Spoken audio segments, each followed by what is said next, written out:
Hello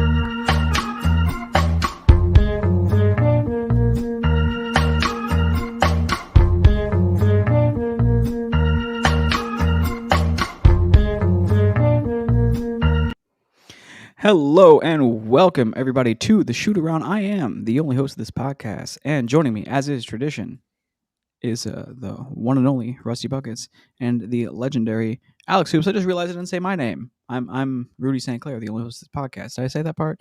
Whatever. Today, we are going to be covering the start of NBA trade season. We've already had a couple pretty major trades go down. We talked a little bit about one on last pod, but there has been another, and it looks to be like there will be some more pretty soon.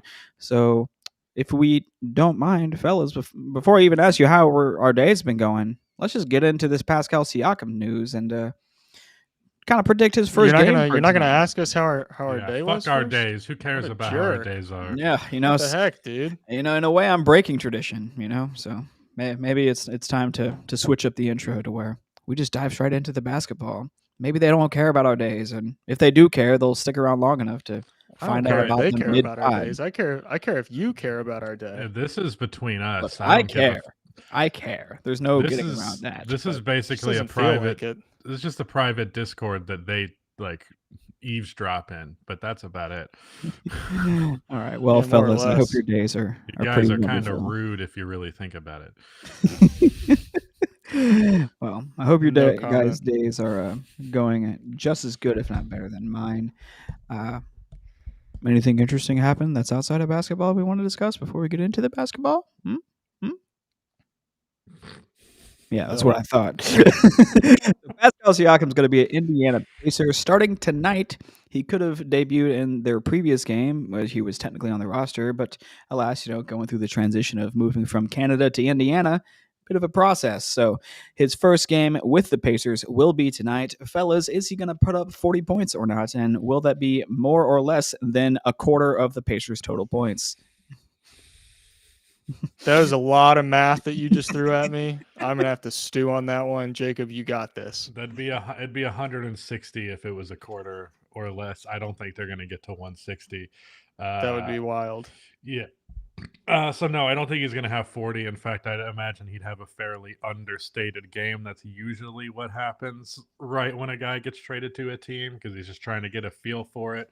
Doesn't know the system, wasn't there for training camp and all that, is adjusting to entirely new players. And like, for what it's worth, I think Siakam has probably played in one of the more consistent environments in the NBA over the past couple of years. Not consistent physically, because they had that year where they were in like Fort Lauderdale or wherever the fuck. But like, just in terms of like the personnel around him, things have been pretty much the same in Toronto for his entire fucking career. Just a couple of players shifting. So this is going to be I think a fish out of water thing. Initially, one thing that stood out to me initially with this trade was like, how many like fast-paced offenses has Siakam really been a part of? I know that JJ Redick said something about Siakam being the highest percentage like efficiency transition score in the league, but he's not the highest volume. And the Raptors this year were like middle of the pack in pace, and the 2 years before it they were bottom 10, and I think one of them they were bottom 5. And the Pacers name suits them because they have the highest pace in the entire league, and that's kind of their whole identity, is they run and gun. So I'm interested to see how Siakam fits in with all of that, because it's definitely a very specific environment to be in. Quick trivia: how old do we think Pascal Siakam is? 28, 29. Alex, final guess? Yeah, 27, 28, 29, around there. 29 years old, 292 days. So by the end of the season, he'll be 30. 3 first-round picks for an expiring 30-year-old two-time All-Star, former Most Improved Player, and two-time All-NBAer. But is it worth it for the Pacers to go this all in on a guy who isn't expiring at the end of the day? I do feel like if any team in the league could have traded for him and all but guaranteed that extension, I do think the Pacers make a ton of sense for him. I obviously just harped on the not doubt, but just like overall interest in terms of how he fits in with that pace, but I would also say that spacing wise, like I think the last time if it wasn't the last episode, at least the last time we discussed, Alex, you pointed out that like Siakam is kind of a weird fit player as good as he is. But the spacing of the Pacers, I think, is the perfect environment for Siakam. I also think because there's as much offense as there are, I'm hoping that Pascal can focus more of his energy on the defensive end of the floor. As he's always been a very good defender, and I felt like when Kawhi was there and he was the third option, he was an even better defender just because he had more time and energy to spend on that end of the floor. So I think the Pacers make the most sense. I think that's a team that can be consistently pretty good as the years go on. And I like the fit a ton. I also believe a report came out that he was like definitely pretty interested in re-signing with them, especially ironic given all the reports that came out before that. But I was about to say that would be news to me. I might have missed that one. no, Alex... Woj tweeted something about it, like eager to talk about an extension or something like that. Oh, okay. I guess having Twitter notifications turned off on my phone has really bitten me in the ass in terms of being on top of Woj bombs. Mm-hmm. Alex, what are your thoughts on Pascal in Indiana? I mean, I think it's a good trade. It's one of those trades that I don't know how many people think that this trade is going to take Indiana from being, what they are right now to like them being, genuine contenders. I think this trade takes them from being a good team to like potentially a very good team, but still not quite on that like Bucks. Well, and maybe the Bucks aren't even on that tier at this point, but like the Celtics tier, even like the Sixers tier as far as contenders go. It definitely helps them. I think they got better. I'm interested to see defensively how they change because the Pacers are a team that isn't particularly eager to send like low man help. They typically just have their guys stay home on shooters. Miles Turner will occasionally slide over and provide some help. But it's pretty infrequent at this point. They play a very unique brand of defense in that they don't really play a whole lot of defense at all. Uniquely bad. But I think what's interesting is there's opportunity with Siakam and Miles Turner as a front court pairing, just because, we know what Miles Turner can be as far as a shot blocker, and we know what Pascal Siakam can be as a defensive presence. He's got a little bit more switchability. He can operate as more of a traditional center and drop, and he can also occasionally provide that low man help if he needs to. So I think this trade probably it's going to help their offense, but I think really it was like, okay, we're good offensively. We know Siakam's not going to hurt us offensively, and he'll probably help us offensively. But really, they're like, let's just get a little bit of defense and see what we're working with and go from there. Because even though they have Tyrese Haliburton, they have Pascal Siakam now, they have Miles Turner, they've got the offensive pieces. The thing is that team still doesn't really have a whole lot else. They've got like intriguing young guys. Like I really love Andrew Nembhard. Some people are higher on Benedict Mathurin than others. It's not like Jarris Walker. They've got interesting pieces, but this is a far from a complete team. And I think Siakam was just kind of let's get a group that we know we can move forward with, and then we can kind of skip the waiting period of like figuring the rest out. Now they can, this offseason, they can have a benchmark and be like, all right, we're going to figure everything else out now that we have the core. Yeah, they have the core now. I don't think you can really define a core of like two players, and like really it was just Miles and Haliburton at that point.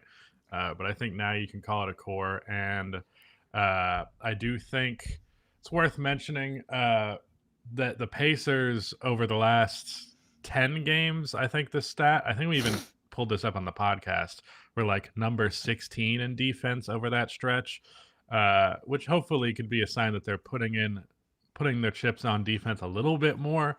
I think trading for Pascal, I think they definitely did that knowing it would improve the defense. Is this better, Rudy? You son of a bitch. Jesus Christ. Yes, This man's giving me notes. I'm trying to talk. But I do think that this is a sign that they can definitely build more of a defensive presence. And I don't think you have to sacrifice your offense for that defensive presence. And something that's also a thing that I think is important about this deal is in terms of the hierarchy of offense on this team, it's like Halliburton creates everything, and then like just the best shot available is what you're going for. And that's great, and I like how that system plays out. But I also do think in a postseason setting, you want to reliably have somebody that you know is like second in the pecking order. And now you have that with Siakam. It's like, yeah, we know who the number 2 player on this team is at any given moment. And if the swing offense, the Halliburton create everything doesn't work, if you're playing a team that's going to slow down their pace, which we've seen with like more defensive presence teams against them. I know the Orlando Magic definitely slow their pace down a ton. But in that context, you're going to want to have someone who can be a fairly steady half-court creator. And yeah, I guess that's my point. I think overall, I like this trade quite a bit. Obviously, yeah, we're far from a championship discussion, but I also think you could realistically take this core into an offseason or two, get more of a defensive presence on the team, still maintain very, very good offense, and then be a pretty decent defensive team, and at the very least be like a B-tier contender. Not this year, though. If I'm not mistaken, I would say Benedict Mathurin is probably their like second guy when it comes to like scoring the ball, because he's just like the most scoring focused guy. Miles Turner averages the second most points. Gotcha. And Mathurin's also, but it's not like still Miles off the Turner's bench, like isn't he? Also, I gotta be real, dude. Benedict Mathurin, I don't believe in him even a little bit. Not even a little. He just had such a hot start to his rookie year. I'm already that left such a strong impression in me that I was like, oh yeah, he'll probably figure it out and be good. I am seeing a Shabazz Muhammad here. That's wild. I don't think Shabazz ever did anything that he's done in the league already. Shabazz was like one of my favorite players as a kid, but yeah, he's a right. Timberwolves Shabazz Muhammad with opportunity. There we go. Now we're talking. Chelsea. I think he's an NBA player. I just don't think he's like a future star NBA player by any means. Yeah. Did you see Masai Ujiri getting emotional talking about it? Yeah. And that's very nice from a human level. I do partially feel like, I don't know. This is like a kind of dickish take, but part of me is like the GM shouldn't be that close to a player, because maybe that's why we take forever for a trade to actually happen. You know what I mean? Yeah, I think there needs to be like a degree of personal separation between the front office and the players. That's definitely something that I felt in Chicago for a while, was that like the front office liked their guys a little bit too much, and it ultimately hindered the progress of the team. But I think this sort of like being in tune with the human element is what part of what makes Masai Ujiri a historically good general manager. Obviously, like the past few years has been us being like, oh, are we actually sure that he's a good GM? The Raptors sure haven't been good since they lost Kawhi, but like that's sort of part of it, is like understanding the human aspect of it, knowing the value of like loyalty in sports culture and building around guys, buying in, taking chances on winning players. And sure, it hasn't worked out the past 4 or 5 years or whatever it's been, but at the same time, this weakness is also his strength. You know what I'm saying? It's two sides of the same coin. It's like, it's worth a lot. Yeah, I imagine it would be attractive to me if I was a NBA player. Being like, hell yeah, man, this GM's gonna love me and never trade me. Yeah. I don't think we know nearly enough to say that Masai Ujiri was too close to Siakam, and that's why he wasn't traded. I think even implying that is like a level of psychoanalyzing that we cannot do. I wasn't saying it definitively. No, I'm just saying, like, even that discussion, I'm just like, I just don't think we have nearly enough information. Right. Yeah. I get what you're saying. I'm not saying that it's like impossible. I'm just like, I think like, I don't know. I think they handled the situation poorly. in that like this trade should have happened a long time ago. And I think saying that it was like, you know, like an emotional thing kind of takes away some of the criticism that should be levied towards the front office. It's like, oh, you know, they fumbled trading him and actually getting good return for him, but it's because, you know, they loved each other. It's like, yeah, you know, that could be the case. And it's like, that's great. But also they like really fumbled this situation and you know, kept kicking the can down the road for a long time. It's like, no, they, you know, Masai can be criticized. What I was saying is that they kept kicking the can because they didn't want to trade the can because they liked. Right, I get. I get you. I love that get can. You. Yeah. Just I've been kicking this can for years. Yeah, you go on a long walk. You're walking home from school one day. You've been kicking the rock the entire time home. What are you gonna do? Just leave the rock sitting out? You gotta take it inside with you. You can't get rid of the rock. Makes me think of that fucking Chef Boyardee commercial. Comparing Pascal Siakam to the rolling can in the Chef Boyardee commercial. That's crazy. We did get the whole time Masai is like, I love Chef. Oh my god, that's probably one of the most iconic commercials of all time, frankly. We did get some chats that I want to bring up before we get into more this channel is specific anti-friendship. Bro, I watch way too much anime to be anti-friendship. That's like half the stuff they say. Everything is just the power of friendship. It will take us far. Your Highness Big Charles Care Bear guy gave us 5 USD to ask us, does anyone know what the hell my Nets are doing? I'm trying, but I'm at my wit's end. It seems like the goal of this season was to sell tickets. I mean, I'll tell you this. I got a good answer for this. Okay, well, you go first. Oh, I'm sorry. I think this isn't like a hot take or anything like super, you know, introspective, but I feel like the Nets are the late 2010s Pacers in that they're not going to be bad, but they're not going to be good, and they're just going to be like a team. They might make the playoffs. They might not make the playoffs, but they're going to make it look like they're trying, and they're just going to sell tickets. And honestly, in the landscape of the current NBA, I don't blame a team for just kind of being like a good team, because what are you going to do? Are the Nets going to try and make a move right now to try and go beat the Celtics or the Sixers or whoever?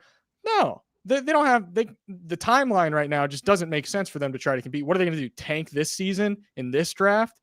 No, They're going to kick the can down the road, like we were saying. Nikola Topic. They're going to wait. Move you. Oh my gosh. Point being, it does not benefit them to try and be good right now, as in like an actual contender, but it's also not a good landscape to be tanking in. So they're just like, yeah, we're just going to be a good team for like 2 years. What's their draft capital situation? Because I know they traded quite a bit of it. So like, that's another factor in this is like, can they even tank? So it's like, you know, they're not going to go all in because they don't have the assets to go all in, but they're also not going to blow it up because they don't have the pick to make it worth blowing up. So they're like pretty much stuck in no man's land. And I find it very funny that the Nets did this to themselves again less than 10 years after they did it to themselves the first time. Where they're like, okay, we have to rebuild this team. We're at a serious disadvantage. We're not starting at the finish line. We're starting miles from the finish line, and we got to catch up with everybody else. So it's like, yeah, they're just gonna suck. They have their pick. No, that pick's from Phoenix. Pick. That pick's from Phoenix. They don't have their pick this year. Don't have it next year. Somehow. They don't have it. They don't have it in 2026 or 2027. Yeah, I don't know what Fanspo's on, but apparently they don't have any of their own draft picks. I might have they might have stuff with protections on it, and this isn't showing that, so it might not be. I don't know, but it also has protection stuff on the side there, so I don't know. Yeah, maybe Fanspo is just wrong. Who knows? Yeah, so the Nets are. I wouldn't want to be a Nets fan personally. I don't think that's an enviable position right now. You said I'm good on that. I don't want to try to figure that team out. Would you rather be a Nets fan or a Bulls fan? Shut up. I would compare them less to the Pacers and more to like the Andre Drummond Pistons, where it's like maybe they'll slip into the playoffs 1 year out of every 3, but they're also never going to be good enough to get a high or bad enough to get a high draft pick. I'm thinking they're It's just like gonna. what the Pacers were doing. Right, but I like my answer better than yours. So Okay. You also said I think late 2010s Indiana Pacers. I would say more like a post Paul George, pre Tyrese Halliburton. that's the late 2010s, Rudy. Yeah, but I think defining it based on the players I have is more fun. I like my answer better, just like you. Oh my gosh. Richie Miller's frequent super chatter, MVP of the chat. Appreciate you, Richie. Gave us 5 USD to ask us a little bit of a metatextual question. What advice would you give yourselves when you started making content? What advice would you give someone trying to make their start in sports media? This comes, this is me ad-libbing, not the question. This comes on the day that Sports Illustrated appears to be done. It's like the number one thing trending on my Twitter right now is that Sports Illustrated is over. So if you're looking to go into sports media, I would say don't go into print media. Yeah, print media is just not. It's like, why would you hop on the sinking ship? I understand if you have the passion for it, but unless you like specifically have a passion towards print media, you should avoid that. Advice I would give myself: don't expect the 2020 money to be what the money is for the rest of time. That's the advice I'd give myself, because that year was special. I don't know. I don't know. It kind of worked. I had no idea what I was doing the whole time, so I can't really tangibly look at it. You gotta just do it. Basically, start practicing, and you'll get better. One thing I will say is I think a lot of people go into something like YouTube or like video podcasting, whatever, and they like look for like a niche to basically like exploit, but their ultimate goal is like, oh, I want to be like a YouTuber, or like, oh, I want to like be a successful podcaster or something like that. And like, if you go into it looking at it as I need to find the thing that I'm going to do like videos about, or like basically if you're telling yourself like you want to be a YouTuber, but like basketball is just the thing that you're using to like facilitate becoming a YouTuber, then like it's not going to work out because you don't care enough. Like it's like a chicken before the egg situation of like, you need to care about the thing more than you care about being a YouTuber. Like, I like basketball more than I like being a YouTuber. It just so happens that YouTube is like the means by which I can facilitate my love for basketball. So I don't know. Just make sure like if that is some, I'm hesitant to encourage anybody to like quit their job and try to do something like this. Like, you can do it in your free time, especially if you're young and in school, but also like make sure that you are actually passionate about it before getting into it, because if your end goal is just make money on YouTube, then you're going to have a really hard time finding the joy in that if you don't actually care about the area that you're in.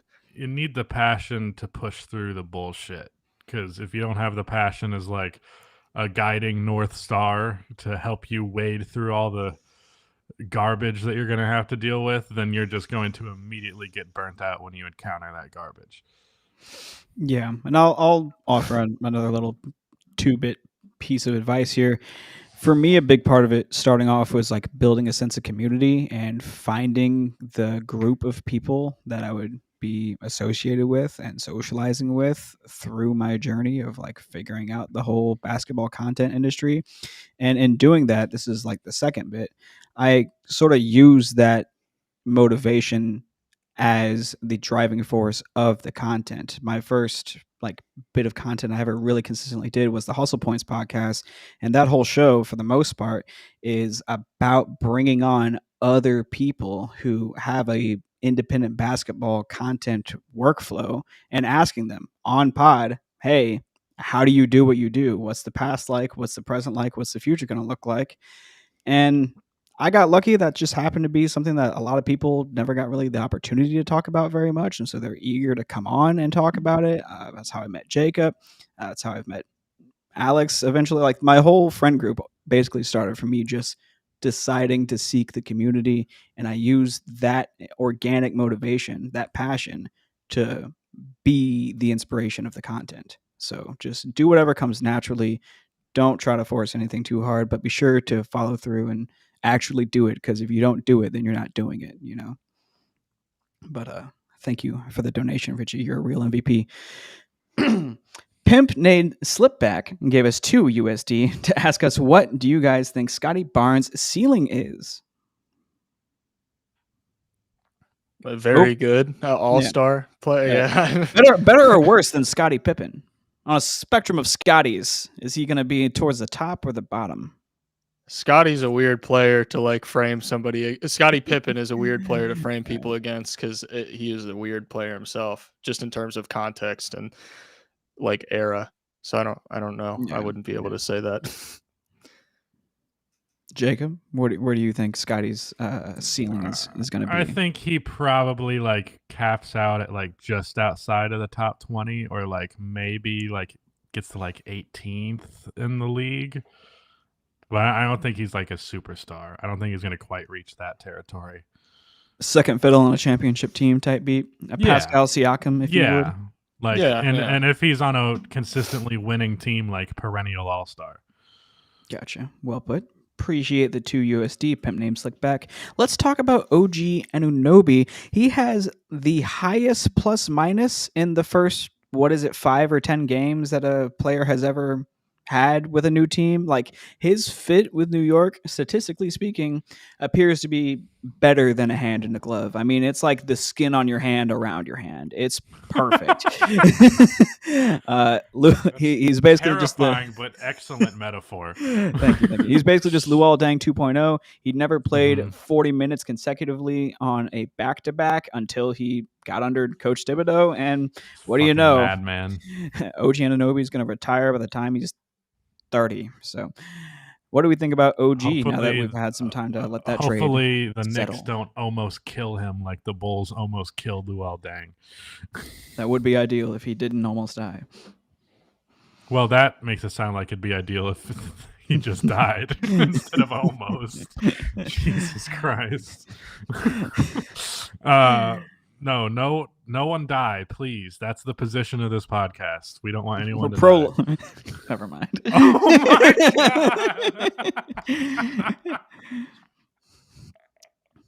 God. I'm sorry, Alex. It's just the beauty of being live on air. You guys are wild today. Yeah. We're a couple of well-rested boys. Got good sleep. Lots of good ideas. Oh my God. All right. We're talking about OG Anunoby. Another day. Shut up. I think from like a talent perspective, I feel like Emmanuel Quickley and RJ Barrett combined is more talent than OG Anunoby is.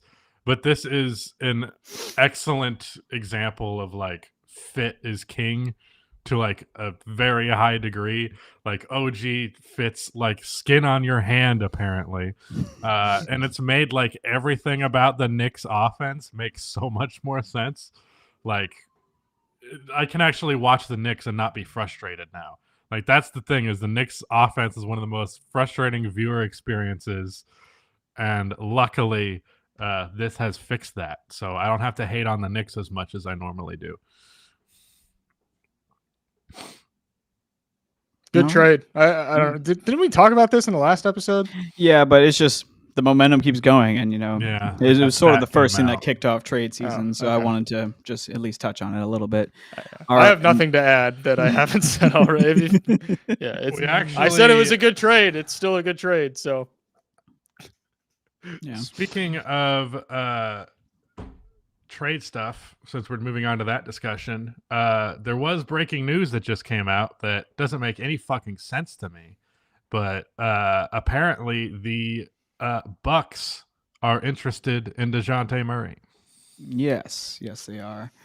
Let me put that on the screen right now. I'm not sure how good of a fit that is. And we had our buddy in the group chat post a potential trade involving Marshawn Beauchamp and Bobby Portis, if I remember correctly.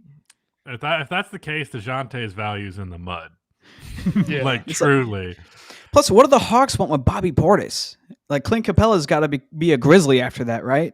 Yeah, Clint Capella would probably be on the move if that happens. But I will say I understand kind of what they're thinking there of like we're getting a point of attack defender back.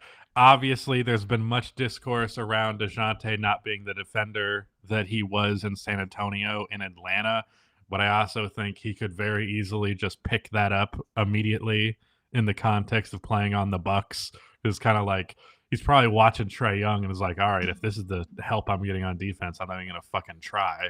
But, if he's got Brook and Giannis, it might inspire something a little different. Finding a way to blame Trae Young for Dejounte Murray becoming a poor defender is crazy, but I love it. And to give him credit, Trae has improved pretty dramatically on defense. I'm just saying, like, it doesn't seem like something that I think we talked about, like, about the Nets going into this year was, like, defense is easier to play when you're a good team.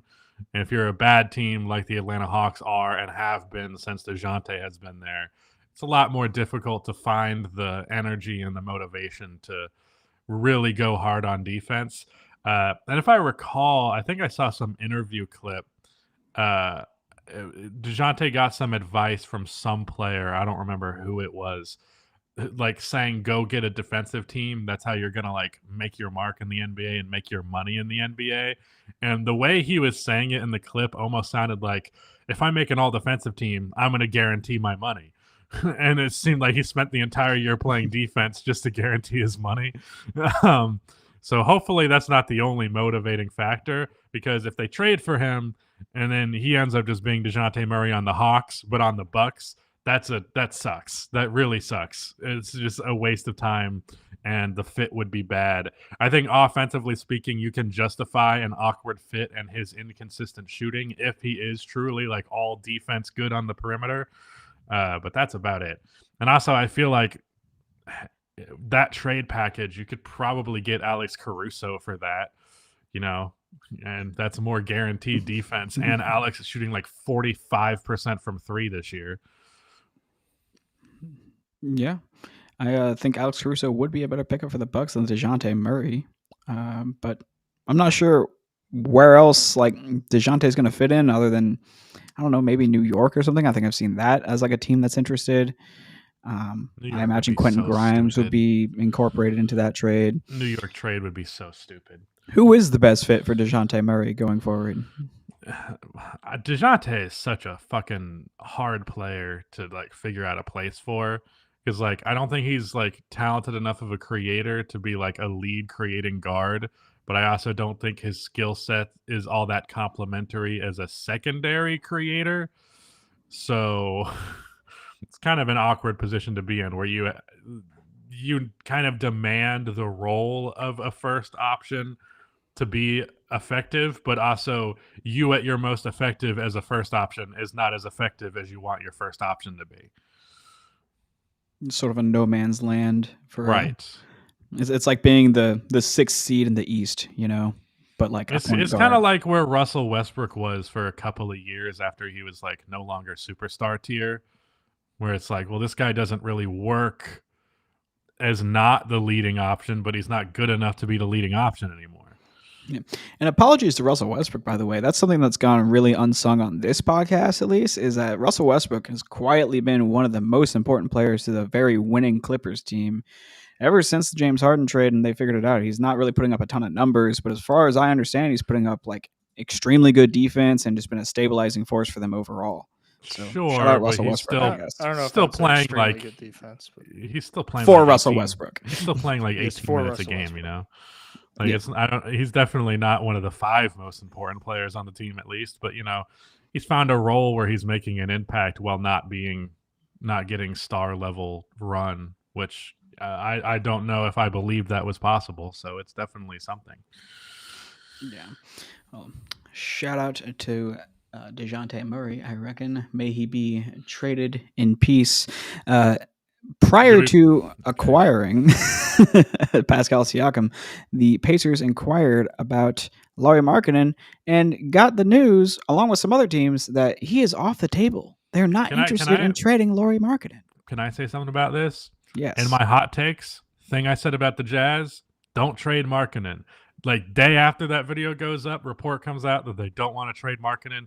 All I'm saying is I facilitated it. Danny Ainge watches your videos. That's what you're saying. Yeah, he was like, dude, Rusty Buckets is spitting. I am not going to trade Lauri Markkanen. Yeah, but I think they've won, what, like 15 out of their last 20 games or some crap like that. Like, they're an extremely winning team since the middle of December. And Lauri Markkanen and Colin Sexton are huge parts in that. So if you're going to start making that trade machine hum, you do not need to put Lauri Markkanen in it because he is off the table. What other trade news do we have today, fellas? I think we can talk more about what that means for the Jazz. I guess we could talk about what that means. For right. Like that's certainly for the Thunder. It's a pretty important decision. Not much. It just means they're not going to trade for Lauri Markkanen. It wasn't that pivotal. Yeah. It wasn't like a given that he was going there. Right. Yeah. I think my logic behind why I thought that was a good decision is like Lowry's not old. He's like 26. And I also feel like the Jazz, they have tons of draft capital. I already like a handful of their young players. And like they have other people's picks. I feel like you have no reason not to be competitive, not only now, but in the future. And I think Lowry is a lot better of a player than a lot of people give him credit for. Like, I think he's at least borderline top 20. So I would keep that guy personally at the age that he's at, on the contract that he's on, winning as you are now while having young pieces and assets anyways. It's not like winning comes at a sacrifice of much. It maybe comes at the sacrifice of potentially a higher draft pick than you'd otherwise have. But I feel like Utah's done a not bad job at drafting, especially in later rounds, and I would just keep doing that personally. I don't think blowing it up is always the answer. Would you rather be the Jazz or the Nets right now? Probably the Jazz, right? Right. Like, they're running away with that for one. sure. Yeah. Yeah. They're winning. They have the best player. They have probably better depth. They're winning now. They have better assets in the future. They have other teams' picks and their own instead of just none of their own picks. Yeah. And we also got a $8.99 USD donation from Neil Oldham, or excuse me, $9.99. I can't read. I appreciate the $10 ruse. He asked or says, everyone seemed to think Dejounte was going to the Lakers. Do you think that would happen or make sense? Going back to Dejounte Murray, would he fit in LA? It's a terrible fit. I mean, takes away touches from LeBron, I guess, as like if you're going to make him a lead guard. I don't know what to do with the Lakers, to be honest. I can see the argument of like him being a better creator than anyone they have. But I don't know. I also feel like they had the fucking blueprint already. Like, we know how AD and LeBron wins a title. LeBron's not what he was in 2020, so that might be the hindering factor there. But I don't know. I just don't. I feel like the Lakers made the Russell Westbrook trade and just fucked the franchise for the next 10 years. So we had a glimmer of hope last season, but this season that has all been clearing away.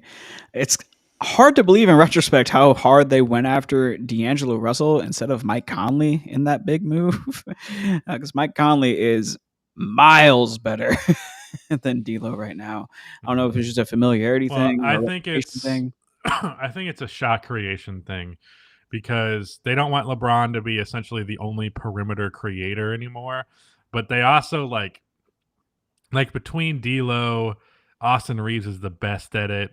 Maybe a little bit of Rui here and there, but for the most part, like, there's just not much on-ball creation that's more than just okay outside of LeBron.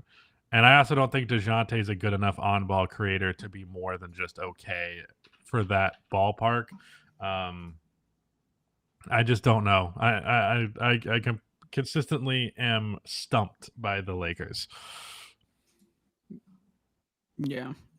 I mean, if not Dejounte Murray, then what would be a move that has the potential to actually make this season I mean, I think worthwhile? as much as I'm constantly ragging on Zach LaVine, I do think he makes sense in LA more than anywhere else. Like, especially because he can be quite an off-ball player. And I think LeBron would be good at finding him. He'd easily be the best shooter on the team, not even fucking close. So you'd have the shooting guy who can run on the break and a guy who can create a little bit. Let LeBron be your playmaker. AD lately has been passing really well. He's had like a triple-double and a near triple-double very recently. But yeah, again, I'm just going to keep arriving to fuck if I know with the Lakers, man. Like, literally, the Lakers and Dejounte Murray are two of the most perplexing things in the entire league to me. So I'm looking at these two together, and I'm just getting question marks. Yeah, sorry, I didn't mean to put the podcast on hard mode for you. Yeah, you really did. Alex, do you have any diagnoses for the Lakers and or Dejounte Murray? I got nothing for either. Both don't make much sense. I mean, the Lakers are they got the coaching issue, and the roster's like it's a LeBron James roster. They kind of just do patchwork, and sometimes it works and sometimes it doesn't. Yeah, I mean, they'll probably make a bunch of trades like they always do, and we'll see what happens. Yeah, Is Dejounte the answer? Probably not. Was Russell Westbrook the answer? No, but they'll have another scapegoat. Someone in the chat said the Lakers do a desperation move every season, and that's pretty accurate.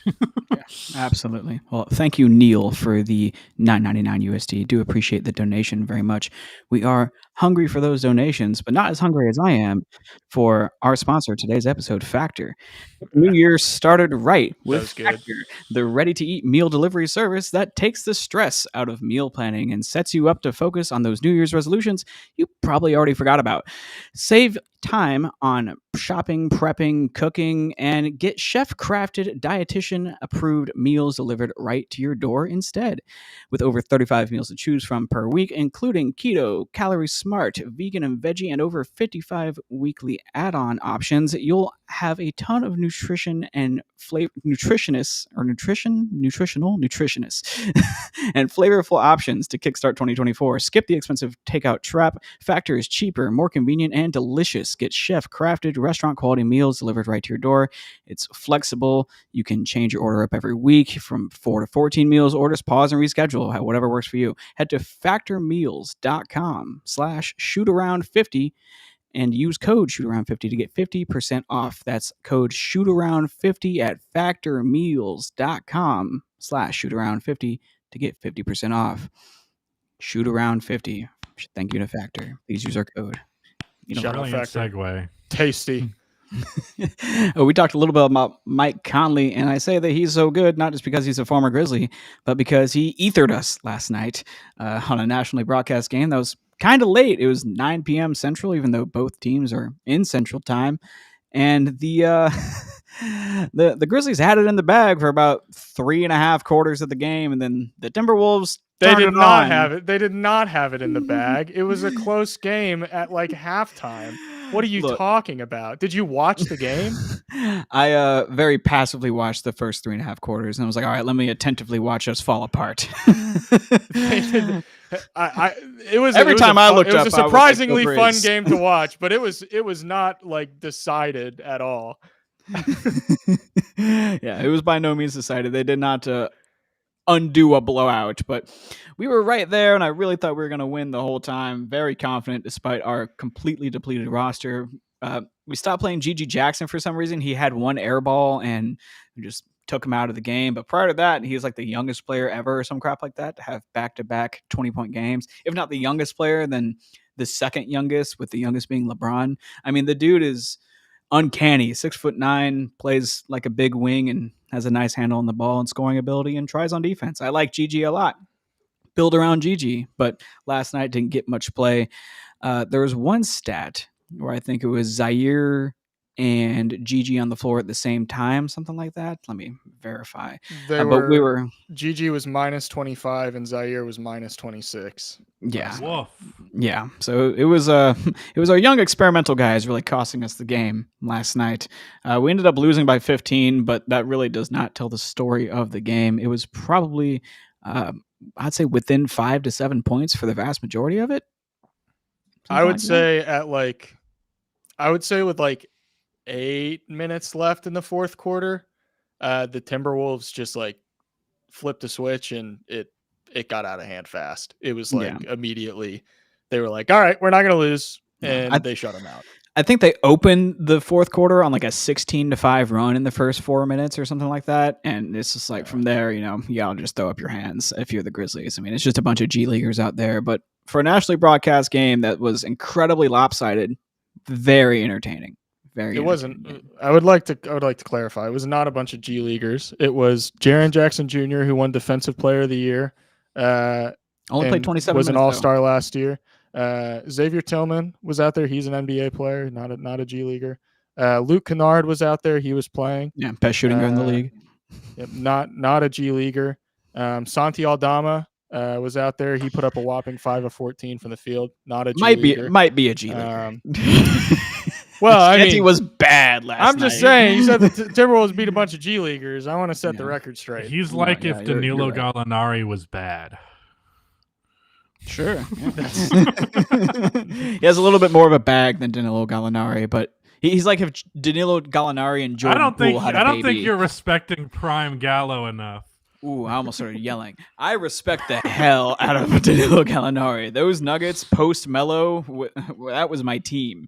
I mean, it was only one legend. It was 1 year where they were good, but yeah, coach. It was a hell of a year. Got fired. Yeah, that was one of my favorite teams of all time. Fuck George Karl.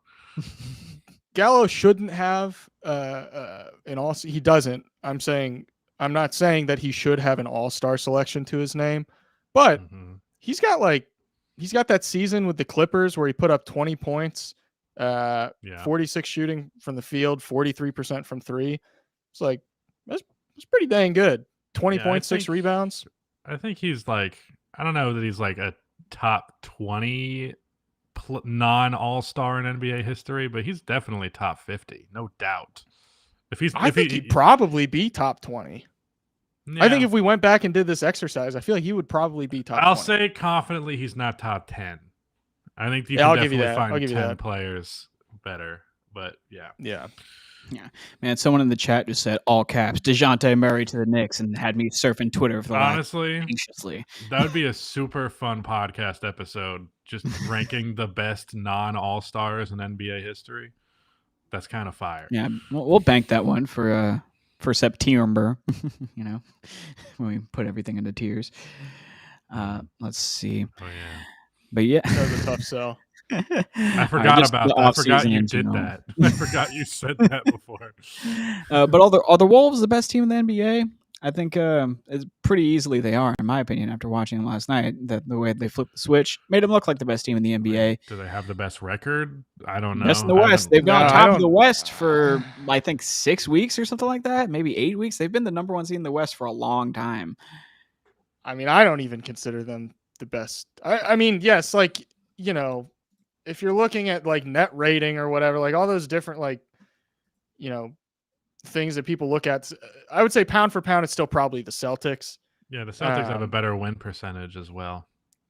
Yeah, the Timberwolves are definitely like one of the best teams in the NBA. They're probably right now, they're definitely the best team in the West, but I don't know. I wouldn't consider them the definitive best team in the NBA. Yeah, I'm still going Nuggets in the West and Celtics in the East. I'm really confident that's the finals matchup, and I haven't really been wavering on that pretty much at all. So you're not picking the number one defense in the NBA as the best team? Rudy Gobert doesn't move you? It's really I'm certainly not I'm not picking the 15th ranked half court offense. That's what concerns me way more than the defense. And that is also, I think, the ranking they have on offense is also indicative of the true problem that exists. I know it's a little bit eye-rolling to like simplify it to this degree, but Anthony Edwards isn't a superstar player yet. And that's what I wanted to bring up. It's like, yeah, a little bit disappointing this season, or is that out of pocket? I just think people. I don't think he's been disappointing I at think all. people have put super high expectations on him. He's just not a superstar yet. That's it. That's the only thing. That's the only sin that he's committed, is not yet being a superstar. So it's going to take this season, that. The next season, though. It's maybe, you don't know. These things happen on different timelines, but until that happens. Like, I'm never going to say a team that doesn't have a superstar is the best team in the league. I'm just not. Yeah. You're telling me Rudy Gobert doesn't meet your superstar criteria? He does not. Yeah, that's a damn shame.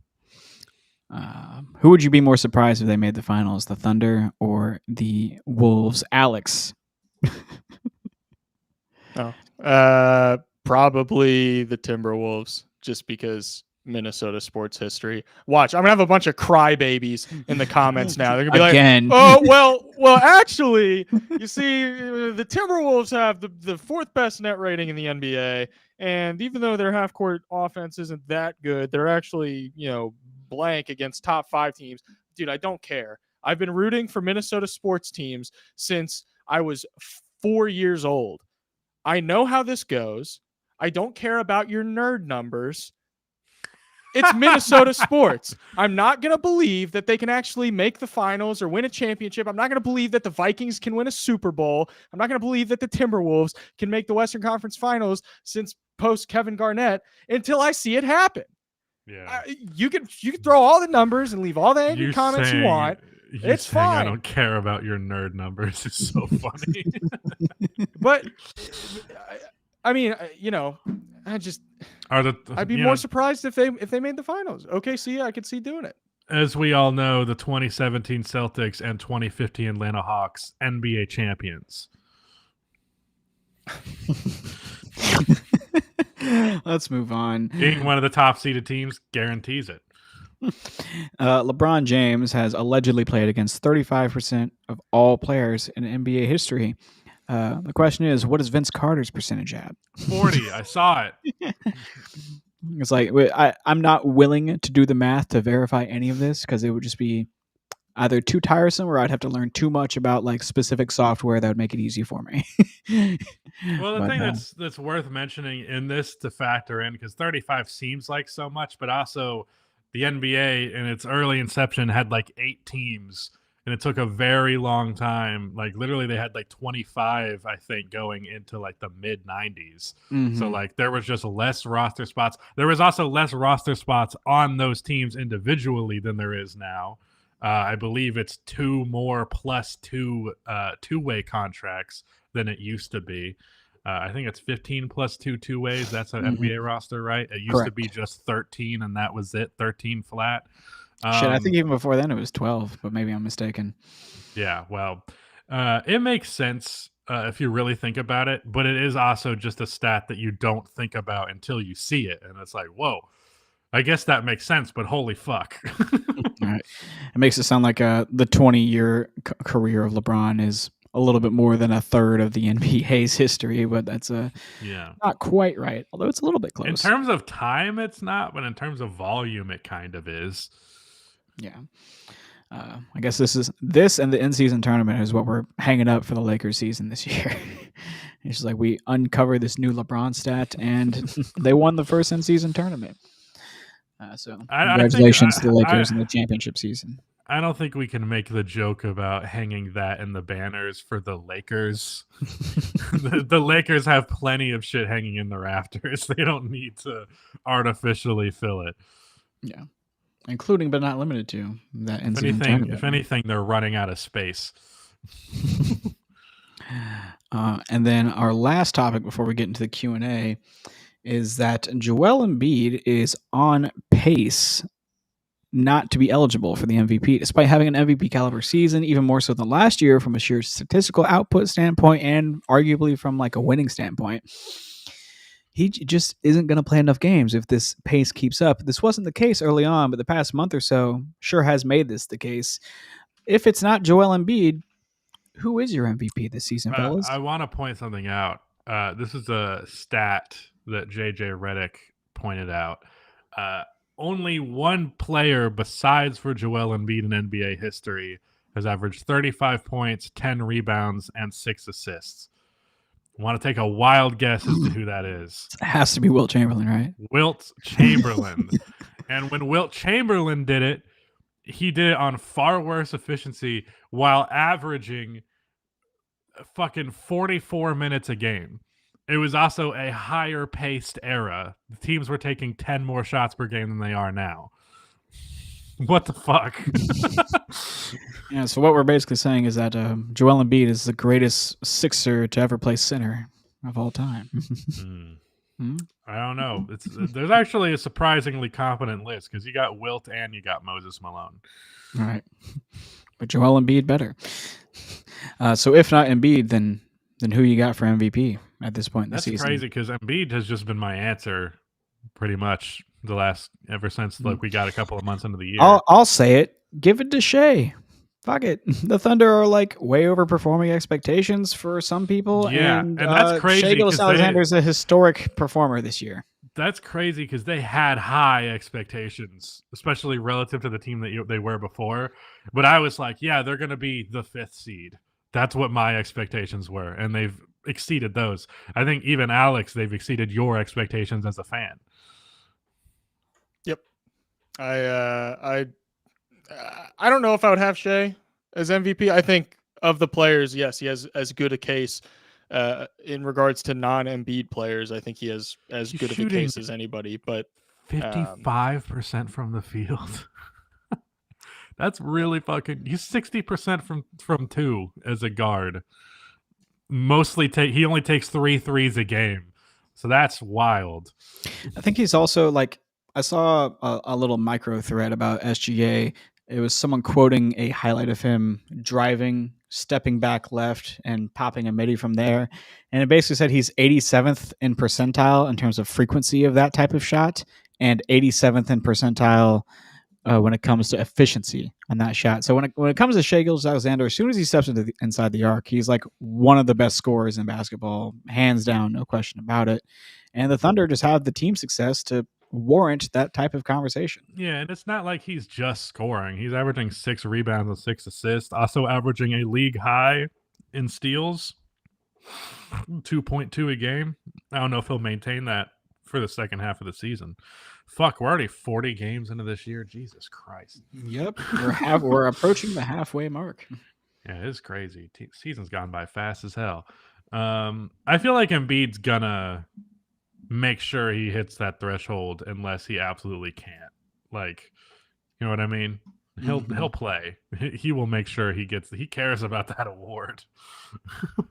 Yeah. So this is a Yahoo Sports MVP ladder that I'm about to put on screen.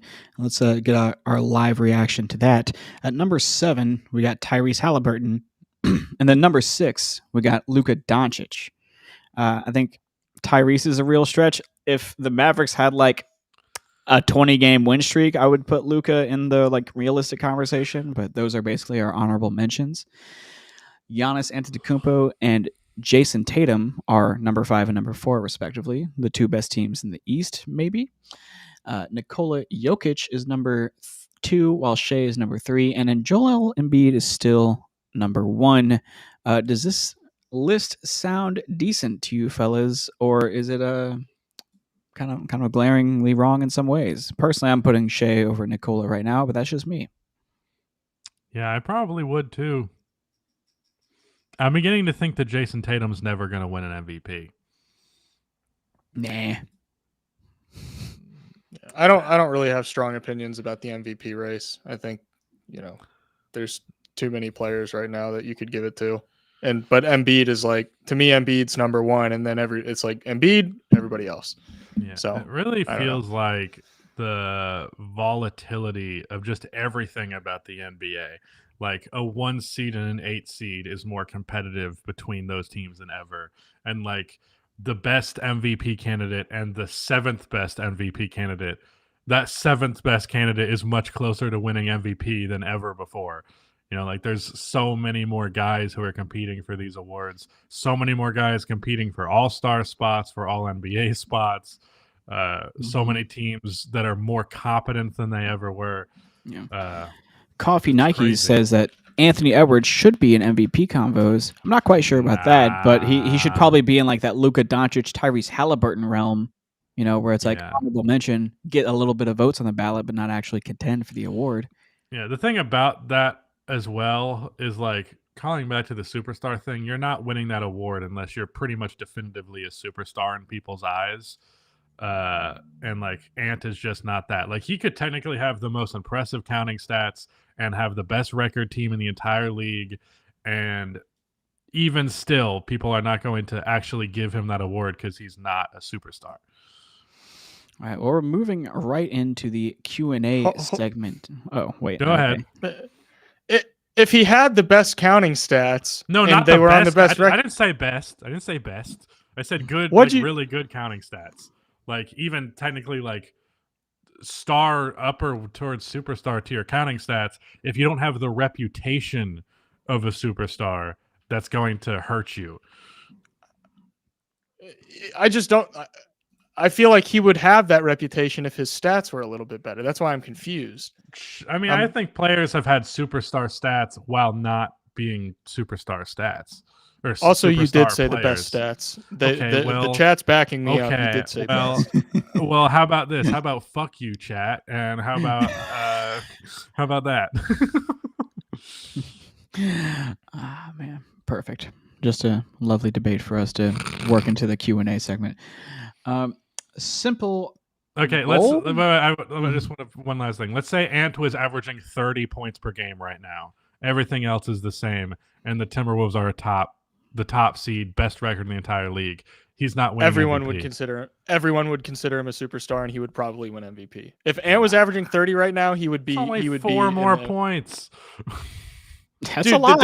In the eyes of a casual fan, the difference between 26 points and 30 points is everything.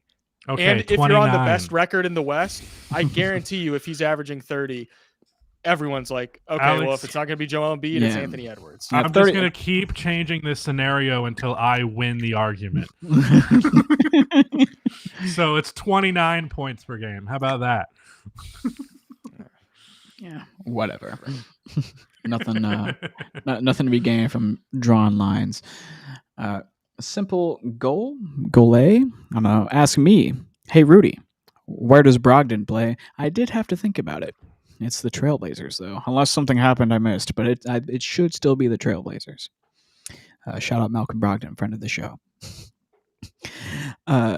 Jawal.mp4 asks us, what should the Knicks do next? Assuming that there is another trade or something like that in the pipeline, is there anything that they can do to become a bona fide championship contender this season? I feel like if you can just get a better option than Julius Randle, but I don't know how you do that. Like if the guy who was in Julius Randle's spot was just another guy that I believe in more.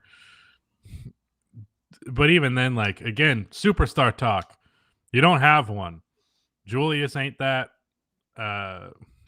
Unfortunately, as shocking as this statement might be, Jalen Brunson ain't that. So you're just not going to reach that tier at that point. But you get to be a very good playoff team for a while. That's fun. You're the Knicks. You should take that.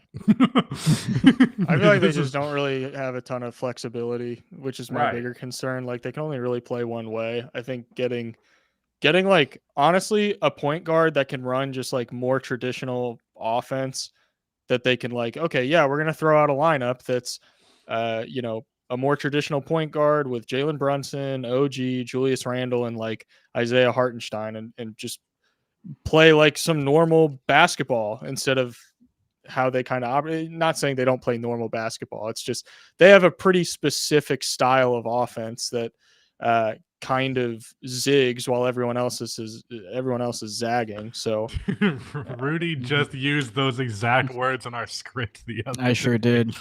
I sure did. When this video drops, everyone's going to think I boosted it from this ending segment of the podcast. Yeah. Everyone's going to watch this moment on the podcast. Everyone. I thought I invented that idiom. Rob008 gave us $5 to say, I love you, Rusty Buckets, my Pookie Bear. Also, who do you think will win, the Celtics or Nuggets? I'm going to bet against the Celtics every day of my life until I'm wrong. Alfie Day. It's worked to this point. Alfie Day, thank you for the $5, Rob008. Do appreciate that donation very much. Thank you for calling me Pookie Bear. Alfie Day said to remember to like the stream, guys, but also asked us, what are you guys' thoughts on Wembanyama and his recent improvements? He's only been playing about half the game lately, about 24 to 25 minutes or so, and he's putting up crazy numbers. I know, Jacob, you just did a whole video on him. So, Alex, I'll lend the floor to you. What are your thoughts on Wemby lately? Wemby is very good. I don't know what hasn't been said about him that needs to be said. Just let me know. I'll say it. But he's basically really good. His consistency. Yeah, he's finally being treated in a way that makes sense for his skill set, which for some reason the Spurs were like, yeah, we should make things as hard as possible for him, and now they're like, okay, well, I guess we'll actually try to make this work. It's like, oh, he's efficient. He's more efficient now because you're not making his life as difficult as possible. What crazy how that works. Yeah. Who would have thought? So, who we need to throw to the Wolves as a shot creator? Our 7'4" big man. Oh, man. We also got a question from Ethan the Elk regarding trade season. Bruce Brown was part of this Pacers deal, and I believe he is looking to be rerouted by Toronto. He asked what team should trade for Bruce Brown. I think he'd be great on the Denver Nuggets, man. Right. I don't even think it's allowed, right? Because it's been too recent since he left the team in free agency, or am I mistaken or confused? It depends. I think there are some rules like that, but I think it's specific to sign and trades. Was he signed? I don't think he was signed and traded. I think he just signed there. Either way, I think if there's any team that would need him the most, the Bucks would be perfect for Bruce Brown, but I don't think they're going to be able to get him. The Knicks would probably be good too. I feel like the Knicks would be good. I don't understand him on the Knicks. I've seen that rumor a lot, but it's I feel like DiVincenzo and Josh Hart are in the same idea of a player. You know what I mean? Bruce Josh Brown's Hart kind of sucks. Yeah, so he's been I think bad. That's the bigger issue is that Josh Hart is bad right now. Yeah. Man, that's news to me. I haven't watched enough Knicks ball. Last I checked, he was a god. Yeah, he was a god. He is for really bad for now. A 20-game stretch, but he's not been good. Right. I mean, I have hope that he can turn that around because he's been a good player plenty before. I feel like I'd rather just use my assets on a different archetype of player, even though Bruce is definitely far better than those guys. I don't know. Yeah, I'd love to see him on the Bucks. That's the team that makes the most sense, but it's probably not going to go there. I don't know if the Jazz are trying to be competitive. Do they want to trade for Bruce Brown? I'll send him to the Pistons. Whatever, Don't do that. He got to escape. He doesn't need to go back. He needs to return along with Brandon Knight and Brandon Jennings. Probably be great on the Lakers. Yeah. The Gold Power Ranger gave us no money, but he just wanted to point out that he just noticed that Alex's hair is short and says R.I.P. the flow. You guys are very observant. Good riddance to it. It is disgusting. I was so sick of it. Really? That's the fucking ending? It sure is. We got to do the... They can hear us, I'm pretty sure. I don't give a fuck.